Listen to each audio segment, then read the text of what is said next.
Rajini sir வந்து நம்ம தலைவர்னு சொல்லிட்டே இருக்கிறோம். அவருக்கு கூட லீடர் அப்படின்ற டைட்டில் வச்சு அவர் படம் பண்ணல. அது தானா அமைஞ்சதுங்க. அதனால தான் டைட்டில் கிடைச்சிருக்குன்னு நினைக்கிறேன். உண்மையாவே லீடரா இருக்கிறதா இருந்தா யாருக்கு லீடரா இருக்க விரும்புறீங்க? நாளை லீடர் யாருன்றதை நான் அப்புறம் சொல்றேன், கொஞ்சம் காலம் ஆகட்டும். விஜய் இப்ப அரசியலுக்கு வர்றாரு, இறங்கி அடிக்கிறது தான். ஆமாம்மா, ஜனநாயகன். ஸோ ஜனநாயகன் வைக்கிறதுக்கு பதில் லீடர்னு வச்சிருக்காங்களா நேமு?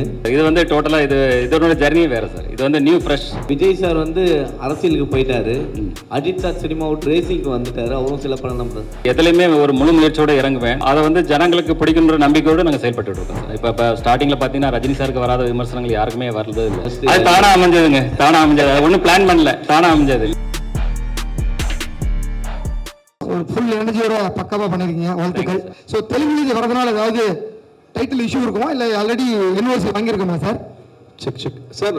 வணக்கம் சார். சார் லீடர் டைட்டில் வந்து அவரோட டைட்டில் இல்லை சார், அது முன்னாடி வந்த படம் சார். ஏவிஎம் ராணா சார் நடிச்சிருப்பாங்க, ஒரு பழைய இன்னும் கொஞ்சம் முன்னாடி வந்த படம் சார். லெஜெண்ட்ன்ற படம் தான் அவர் பண்ணியிருந்தார் சார். லீடர் படம் தெலுங்குல இல்லை சார், ஓகே, அது முன்னாடி வந்த படம் தான். இந்த ஃப்ளேவர் ரொம்ப நல்லா இருக்கு. எஸ் சார், எங்க எல்லாத்துக்குமே பிடிச்சிருக்கு. ரொம்ப சந்தோஷம், வாழ்த்துக்கள். தேங்க்யூ. அண்ட் லீடர் அதே டைட்டில் பற்றி தான் கேள்வி.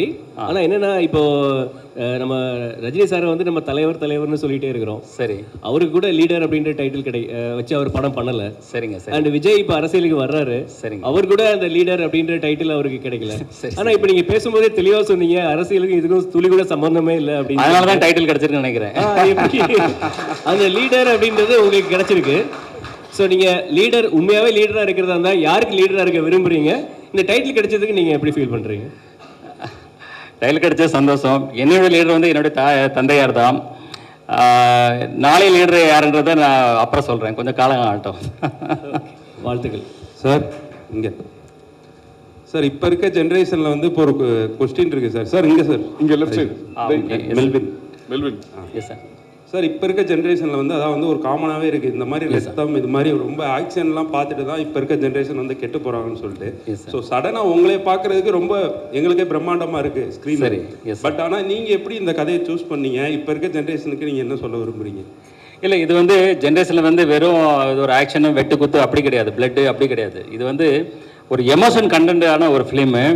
நீங்கள் அந்த படம் பார்க்கும்போது தான் தெரியும் இது எந்த அளவுக்கு இது ஒரு எமோஷன் கண்டென்ட்டாக. இது வந்து எவ்ரி ஒன் ஹார்ட், அது வந்து ரொம்ப டச் பண்ணும். அது வந்து அது படம் பார்க்கும்போது கண்டிப்பாக நீங்கள் வந்து அது புரியும். இது வந்து கம்ப்ளீட்டாக இது வந்து நீங்கள் சொன்ன மாதிரி பிளட்டு அந்த ஹிஸ்டரி அது மாதிரி போகாது.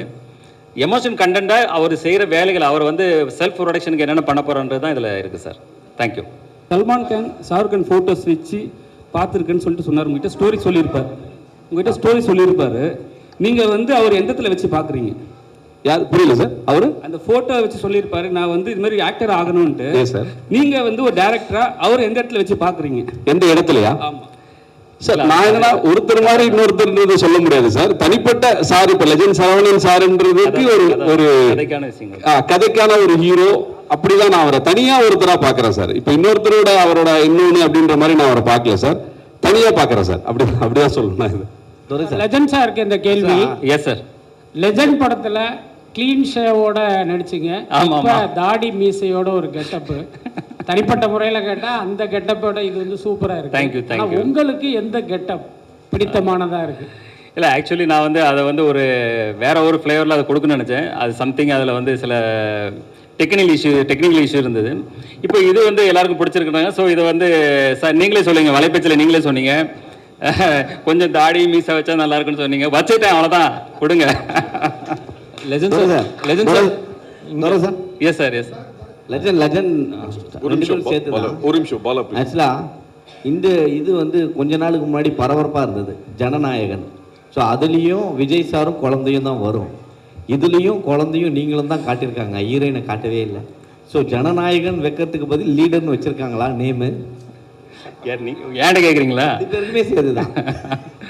இல்லை, அது வேற ஸ்டோரி சார். இது கம்ப்ளீட்டாக வேற ஸ்டோரி. அதனுடைய ஸ்டோரி டோட்டலாக அது நானும் கேள்விப்பட்டேன். அதனுடைய ஸ்டோரி லைனே டோட்டலாக வேற. இது ஒரு வருஷத்துக்கு முன்னாடி நடந்த ப்ராசஸ் சார். இந்த டைட்டில் இல்லாமல் இப்போதான் உங்களுக்கு தெரியும் ஜனநாயகன், எங்களுக்கு இப்போ தான் தெரியும். நாங்கள் லீடர்ன்றது ஒரு 1.5 வருஷத்துக்கு முன்னாடி ப்ராசஸ் பண்ணி வச்சுட்டோம் சார். அவங்க என்ன கதை பண்றாங்கன்னு எங்களுக்கு தெரியாது. ஸோ அதனால இது ஒரு படம் சார். இது வந்து டோட்டலாக இதோட ஜர்னியே வேற சார். இது வந்து new fresh. S sir.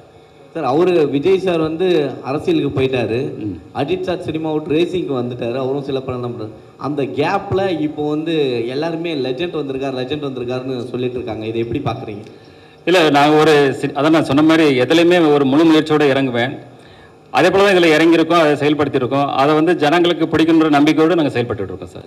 Yes sir. சொல்லுங்கள் சார். Yes sir. ஒரு படம் முடிச்சுட்டு அடுத்த படம் ஒரு பெரிய கேப்புக்கு அப்புறம் திருப்பி பண்ணுறீங்க. Yes sir. அது உங்களை தயார்படுத்திக்கிட்ட விதம் என்ன? நிறைய விமர்சனங்கள் வந்திருக்கும் முதல் படம் முடிச்சப்போ. பாசிட்டிவும் இருக்குது, நெகட்டிவும் நீங்கள் சந்திச்சிருப்பீங்க நிறையா. ஸோ உங்களை தொழில் முறையில் நான் இவ்வளோ பர்ஃபெக்டாக நான் ப்ரிப்பேர் பண்ணிக்கிறேன், உங்களை நீங்கள் பாலிஷ் பண்ணிக்கிட்டது என்னென்ன விதம், என்னென்ன கற்றுக்கிட்டீங்க?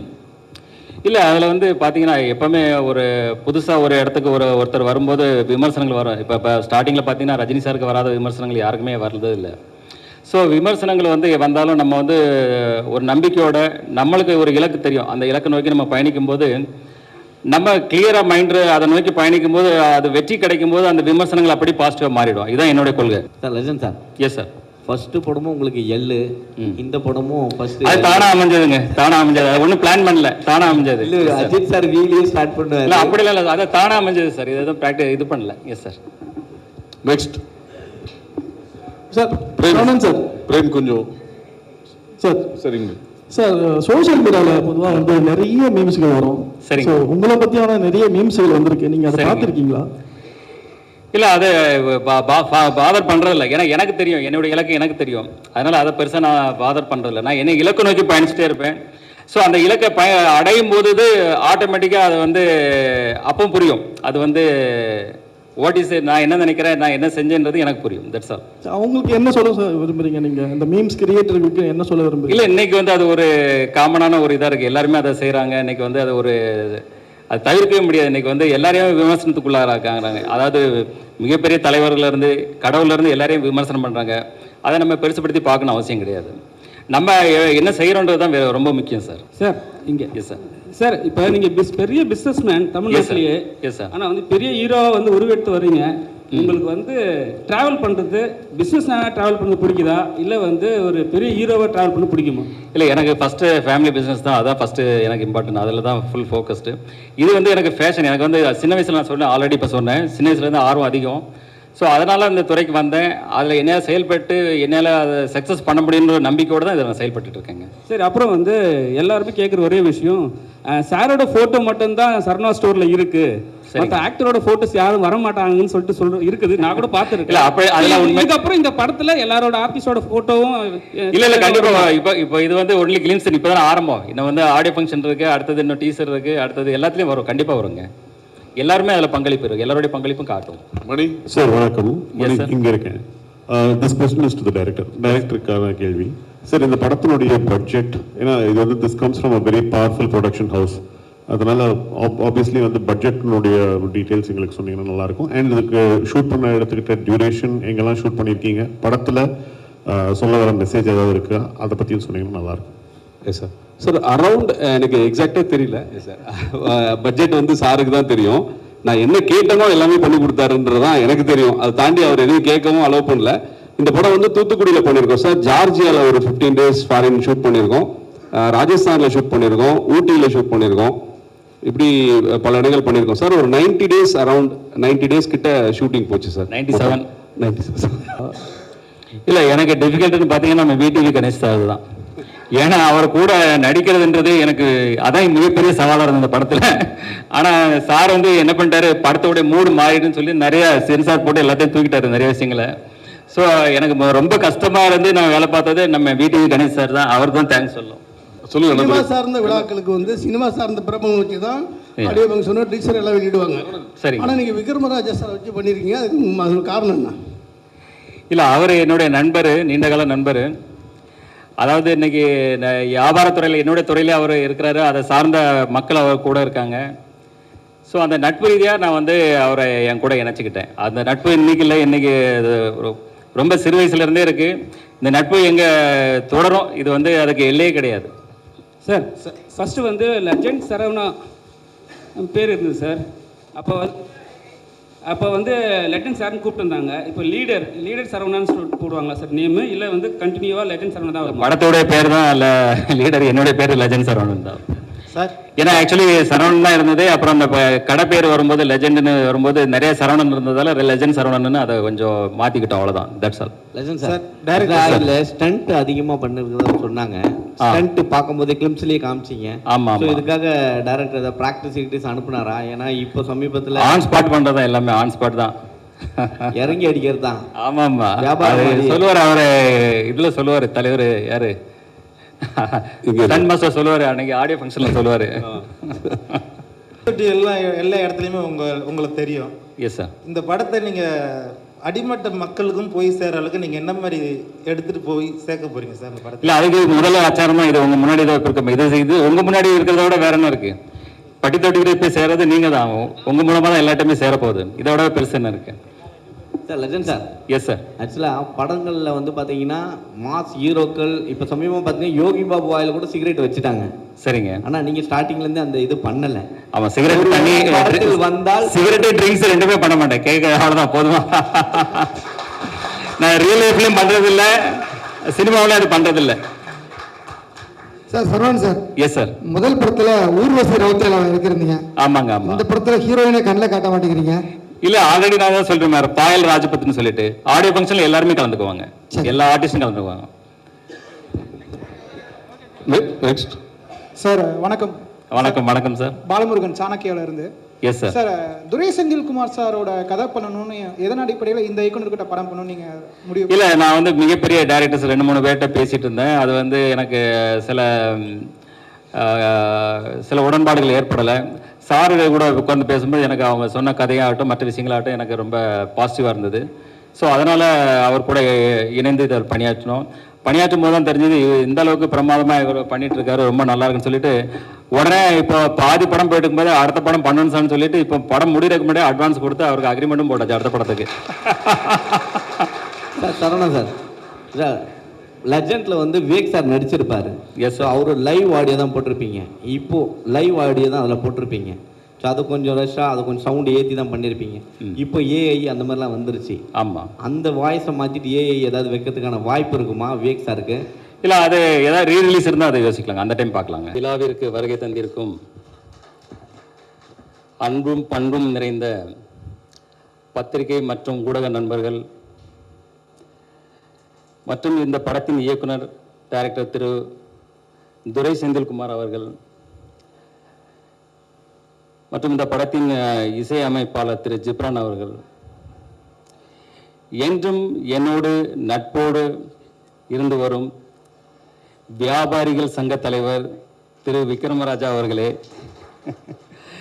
இந்த படத்தில் பணியாற்ற அத்தனை டெக்னீஷியன்களுக்கும் மற்றும் என்மேல் மிகுந்த அன்பும் மிகுந்த ஒரு எதிர்பார்ப்பும் ஒரு அதீத நம்பிக்கையோடு இருக்கும் என்னுடைய ரசிக பெருமக்களும்,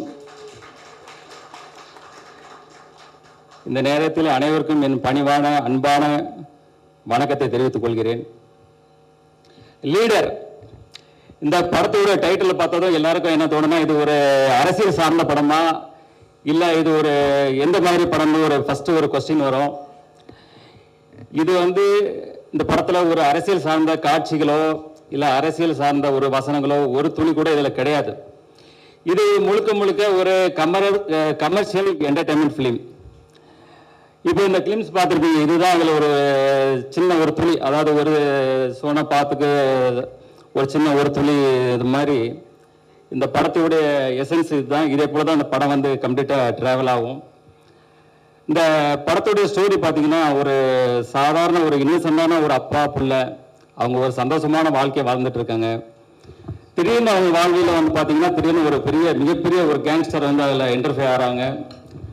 அதுக்கப்புறம் நடக்கிற விஷயங்களை தான் நம்ம டைரக்டர் துரை செந்தில்குமார் வந்து அவ்வளோ அற்புதமாக இதில் திரைக்கதை அமைத்து இன்றைய தலைமுறைகளுக்கு பிடித்த மாதிரியான ஒரு திரைக்கதை அமைக்கணும். அதான் முக்கியம். இன்னைக்கு வந்து கதைகள் அதே தான் இருக்கும், இல்லை இயக்கங்கள் அதே தான் இருக்கும்.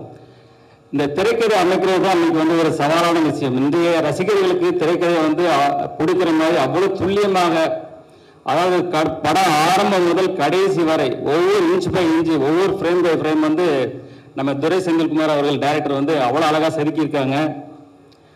அடுத்தது இசையமைப்பாளர் ஜிப்ரான் வந்து பார்த்தீங்கன்னா, இப்போ பார்த்துருப்பீங்க ஒவ்வொரு பேக்ரவுண்ட் ஸ்கோரும் எவ்வளோ ஸ்கோர் பண்ணியிருக்காரு பார்த்துருப்பீங்க. அதே போல் அவருடைய பேக்ரவுண்ட் ஸ்கோர் வந்து இந்த படத்துக்கு மிகப்பெரிய ஒரு பலமாக இருக்குது. அதே போல் படத்தின் கதையோட்டத்துக்கு தகுந்த மாதிரியான சாங்ஸ் வந்து இந்த படத்தில் அவர் ரொம்ப அழகாக கொடுத்துருக்கிறாரு. அடுத்தது டிஓபி திரு வெங்கடேஷ் அவர்கள் வந்து பார்த்தீங்கன்னா, நாங்கள் வந்து இந்த ஷூட்டிங் வந்து ஃபஸ்ட்டு ஒரு தூத்துக்குடியில் கிட்டத்தட்ட ஒரு 40 days பண்ணோம். அதுக்கப்புறம் வெளிநாடான ஜார்ஜியாவில் ஒரு கிட்டத்தட்ட ஒரு 15 days பண்ணோம். ஆஃப்டர் தட் ஜெய்ப்பூர், ஊட்டி, அப்புறம் சென்னையில் லாஸ்ட்டு கிளைமேக்ஸ் ஃபைட், அதே போல் எல்லா விஷயங்களும் பண்ணும்போது அப்புறம் அவ்வளோ அற்புதமாக இருக்கும். நீங்கள் வந்து அந்த ஸ்க்ரீனில் பார்க்கும்போது அவருக்கு இந்த படம் வந்து அவர் வாழ்வில் அடுத்த கட்ட உயரத்துக்கு எடுத்துகிட்டு போன்றதில் ஒரு துளியும் சந்தேகம் இல்லை. அடுத்தது வந்து எடிட்டர் வந்து பிரதீப் ராகவ். அவர் பார்த்தீங்கன்னா இப்போ சமீபத்தில் உள்ள படங்களான டிராகன், ஜனநாயகன் போன்ற படங்கள்ல பணியாற்றினவர். இந்த படத்தை அந்த அளவுக்கு கிறிஸ்பா, அந்த அளவுக்கு ஒரு ஷார்ப்பா ஒரு ரொம்ப அழகா பண்ணியிருக்காரு. அவருக்கு என்னுடைய வாழ்த்துக்கள். அடுத்தது ஆர்ட் டைரக்டர் துரைராஜ். அவர் வந்து பார்த்தீங்கன்னா இது செட்டா இல்லை நிஜமாவே அப்படி இருந்ததுன்ற அளவுக்கு தான் ஒரு வியப்பாக இருக்கும். அந்த அளவுக்கு ஒரு யதார்த்தமான ஒரு செட் அமைச்சு அவர் சிறப்பாக பணியாற்றி இருக்காரு. அவருக்கு என்னுடைய வாழ்த்துக்கள். இதில் அடுத்து ரொம்ப இன்ட்ரெஸ்டிங்கான ஒரு பர்சன் யாருன்னு பார்த்தீங்கன்னா, எங்கள் செட்லேயே வந்து மகேஷ் மேத்யூ, ஸ்டன் மாஸ்டர். அவர் வந்து பார்த்தீங்கன்னா செட்டுக்கு வரும்போது ஒரு ட்ராக்கு, ஒரு ஜாக்கெட் போட்டு ஒரு காலேஜ் ஸ்டூடெண்ட் மாதிரி ஒரு அப்படி ஒரு பவர்ஃபுல்லாக வருவார். அவர் வந்தாலே செட்டில் எல்லாருக்குமே ஒரு எனர்ஜி, ஒரு பவர் வந்துடும். ஏன்னா தலைவர் வந்து பார்த்தீங்கன்னா இப்போ தான் நம்ம காந்தாரா 2ல முடிச்சுட்டு வந்திருக்கிறாரு. அதில் பார்த்துக்கிட்டு அவர் என்ன வேலை பண்ணி வச்சிருக்கிறாருன்னு. ஸோ இந்த படத்துல அதே போல் சில வேலைகள்லாம் பண்ணியிருக்காரு. உங்களுக்கு ரொம்ப பிடிக்கும்னு நினைக்கிறேன். கண்டிப்பாக நீங்கள் ரசிப்பீங்க. அடுத்தது சிறு வயசுலேருந்து எனக்குள்ள ஆசைகளை சொல்லிட்டாரு சார். வந்து நான் பேசலாம்னு அதுக்கு முன்னாடி சார் சொல்லிட்டாரு, இருந்தாலும் சொல்கிறேன். சொன்ன மாதிரி சிறு வயசுலேருந்து எனக்கு சினிமா துறை மேலே மிகப்பெரிய ஆர்வம் இருந்தது. என்னுடைய ஃப்ரிட்ஜில் பார்த்தீங்கன்னா ஒரு பக்கம் வந்து ஷாருக் கான், ஒரு பக்கம் சல்மான் கான், 2 பேரோட படம் ஒட்டி வச்சிருப்பேன். அப்போ என் தாயாட்ட சொல்லுவேன், நான் ஒரு நாள் இதை போல் ஒரு நடிகர் ஆவேன் அப்படின்னு சொல்லும்போது தாயார் வந்து சிரிச்சுட்டு சந்தோஷம் சொல்லுவாங்க. ஆனால் என்னுடைய சூழ்நிலை வந்து என்னுடைய ஃபேமிலி பிஸ்னஸ், என்னுடைய தந்தையார் மேலே நான் மிகப்பெரிய பக்தியும் மிகப்பெரிய ஒரு மரியாதையும் உள்ளவன். ஸோ என்னுடைய தந்தையார் பிஸ்னஸை நான் அவங்க கூட எடுத்து அவங்க கூட ட்ராவல் பண்ணும்போது என்னை முழுமையாக ஒப்படைச்சி என்னுடைய முழு உழைப்பையும் கொடுத்து, ஏன்னா ஃபஸ்ட்டு பார்த்தீங்கன்னா காலையில் முதல் ஆளாக நான் ஸ்டாஃப் வரதுக்கு முன்னாடி முதல் ஆளாக கடைக்கு போவேன். கடை வேலையை முடிச்சு லாஸ்ட்டாக தான் நான் வந்து கடைசி ஆளாக தான் நான் வந்து போவேன். ஆரம்பம் முதல் இந்த வரைக்கும் அதே தான். இந்த படப்பிடிப்பில் அதே போல தான். செட்டுக்கு முதல் ஆளாக தான் போவேன், கடைசி ஆளாக தான் போவேன். ஏன்னா அந்த அளவுக்கு நான் எதில் இறங்குறனோ அதில் முழு ஃபோக்கஸ்டாக என்னுடைய முழு உழைப்பையும் அதில் இறக்கி செய்வேன். அதுதான் என்னுடைய கேரக்டர். அப்புறம் பார்த்தீங்கன்னா இந்த படத்துடைய கண்டென்ட் வந்து இன்னைக்கு வந்து மக்கள் வந்து ஒரு பக்கம் கண்டென்ட் ஓரியன்ட் படம், ஒரு பக்கம் வந்து மாஸ் ஆக்ஷன்றாங்க. இப்போ நாங்கள் வந்து இதில் இந்த படத்தில் என்ன மெயினாக இது பண்ணியிருக்கோன்னா, ஒரு நல்ல ஒரு கதையம்சம் கண்டென்ட் இருக்கணும், அதே போல் ஒரு மாஸ் எலிமெண்ட்ஸ் ஆக்ஷன் சீக்வன்ஸ் இருக்குன்ற மாதிரி இன்னைக்கு எல்லா தரப்பு மக்களுக்கும் இன்னைக்கு உள்ள ரசிகர்களுக்கு பிடிக்கிற மாதிரி இது ஒரு சிறப்பான படமாக இருக்குது. எங்கள் படக்குழுவும் சரி நானும் சரி இதை பார்த்துட்டு மிகப்பெரிய சந்தோஷமும் மிகப்பெரிய சாட்டிஸ்ஃபைடாக இருக்குது. அதே சந்தோஷமும் அதே சாட்டிஸ்ஃபைடும் உங்கள் எல்லாருக்கும் கிடைக்கும்னு நினைக்கிறேன். அப்புறம் சினிமா துறையை வந்து பார்த்தீங்கன்னா இன்னைக்கு வந்து ஒரு தனிநபர் வச்சு இல்லை, ஒரு படம் வச்சு கிடையாது, ஒரு தனிநபர் வச்சு இல்லை. அதாவது சினிமா துறையில் இன்னைக்கு வந்து பலாயிரம் தொழிலாளர்கள் இருக்காங்க. இந்த பக்கம் தியேட்டரில் பார்த்தீங்கன்னா கிட்டத்தட்ட அதில் பலாயிரம் தொழிலாளர்கள் வேலை செய்கிறாங்க. சரி, ஒவ்வொரு படமும் நான் வெற்றி அடையணும்னு நினைப்பேன். ஏன்னா இன்னைக்கு வந்து பலாயிரம் தொழிலாளர்கள் வந்து இப்போ சினிமா துறை கொஞ்சம் இறங்குமுகமாக இருக்குது. இன்னைக்கு பலாயிரம் தொழிலாளர்களுடைய வாழ்க்கையை வந்து கொஞ்சம் அவங்களுக்கும் வேலை வாய்ப்புகள் குறையுது, புதுசாக வர்றவங்களுக்கும் வேலை வாய்ப்பு ஒழுங்கான முறையில் கிடைக்க மாட்டேங்குது. அதனால தான் நான் எப்பவுமே நினைப்பேன், அதில் இருக்கிற எல்லா படங்களுமே வெற்றி அடையணும் அப்படின்னு நினைப்பேன். அதே போல் பத்திரிகையாளர்களை நீங்களும் இந்த சினிமா துறை வளர்றதுக்கு உங்களுடைய முழு சப்போர்ட்டையும், அது சினிமா துறை மறுபடியும் எழுச்சி பெறுவதற்கு உங்கள் அனைவருடைய சப்போர்ட்டையும் ஒன்று கேட்டுக்கிறேன். இந்த படத்தினுடைய சிங்கிள் வந்து வர்ற 14ஆம் தேதி காதலர் தினத்தன்று முதல்ல இதை வெளியிடுறோம், முதல் சிங்கிளை. அப்புறம் வந்து பார்த்தீங்கன்னா மார்ச் 6ஆம் தேதி வந்து கிளிம்ஸ் வெளியிடுறோம். அது இதே போல் ஒரு பவர்ஃபுல், இதோட பவர்ஃபுல் பேக்கடாக இருக்கும். அதை நீங்கள் வரும்போது பார்ப்பீங்க. அடுத்தது இந்த படத்தை வந்து ஏப்ரல் மாதத்தில் ரிலீஸ் பண்ணுறதுக்கு எல்லா வேலைகளையும் போயிட்டுருக்கு. அதுக்கு முன்னாடி ஒரு 10-12 நாளைக்கு முன்னாடி நாங்கள் வந்து ஆடியோ ஃபங்க்ஷன் வந்து ரொம்ப கிராண்டாக பண்ணணும். அதுக்கான வேலைகளும் போயிட்டுருக்கு. அந்த நேரத்தில் ப்ரெஸ் உங்கள் முன்னாடி தான் எல்லா இதுவும் நடத்துவோம். உங்கள் எல்லாருக்கும் இப்போவே இப்போவே உங்களுக்கு இன்விடேஷன் பண்ணிடுறேன். எல்லாரும் கலந்து கொண்டு இந்த விழாவை சிறப்பாக செய்யணும்னு இப்போவே வேண்டிக்கிட்டுக்கிறேன். அதே போல் இந்த ஆடியோ ஃபங்க்ஷன்களால் ரசிகர்களாகட்டும், அதில் கலந்து நடித்து அதில் ஒர்க் பண்ண எல்லா டெக்னீஷியன்ஸ், அதே போல் ஆல் ஆர்டிஸ்ட் எல்லாருமே அதில் கலந்துக்குவாங்க. அதுக்கப்புறம் தொடர்ந்து படத்துக்கான ப்ரொமோஷன் உங்கள் மீடியா உங்கள் கூட தான் இணைந்து செயல்பட போகிறோம். நீங்கள் எல்லாம் தொடர்ந்து எங்களுக்கு ஆதரவு தரணும். மீண்டும் ஒரு முறை உங்கள் எல்லாருக்கும் நன்றியும் வணக்கங்களையும் கூறிக்கொண்டு உங்களிடம் விடைபெறுகிறேன். நன்றி, வணக்கம்.